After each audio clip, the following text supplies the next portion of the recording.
আজকে ত্রিপুরা হাইকোর্টের মাননীয় বিচারপতি এস দত্ত প্রকাশিত একটি গুরুত্বপূর্ণ রায়ে রাজ্য সরকারকে নির্দেশ দিয়েছেন অঙ্গনারী কর্মী ও সহায়িকারা যারা চাকরি থেকে অবসর গ্রহণ করেছেন তাদেরকে the payment of gratuity act 1972 অনুযায়ী গ্র্যাচুইটি দিতে হবে এবং সুদ সমেত গ্র্যাচুইটি দিতে হবে। এবং মাননীয় উচ্চ আদালত অত্যন্ত স্পষ্টভাবে দ্ব্যর্থহীনভাবে জানিয়েছেন সমস্ত অঙ্গনারী কর্মী সহায়িকারা তাদের ক্ষেত্রে পেমেন্ট অফ গ্র্যাচুইটি অ্যাক্ট 1972 প্রযোজ্য। এই রায়ের ফলে শুধুমাত্র যে 20 জন অঙ্গনারী সহায়িকা এবং কর্মী অবসরের পর রাজ্য সরকারের কাছ থেকে গ্র্যাচুইটি না পেয়ে মামলা করেছেন তারাই উপকৃত হবেন তা নয়।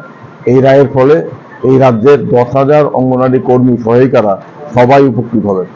কারণ এতদিন অবধি রাজ্য সরকার অঙ্গনারী কর্মী ও সহায়িকাদের ন্যায্য পাওনা তাদের গ্র্যাচুইটি প্রদানের ক্ষেত্রে সম্পূর্ণ স্বেচ্ছাচারী মনোভাব প্রদর্শন করছিল।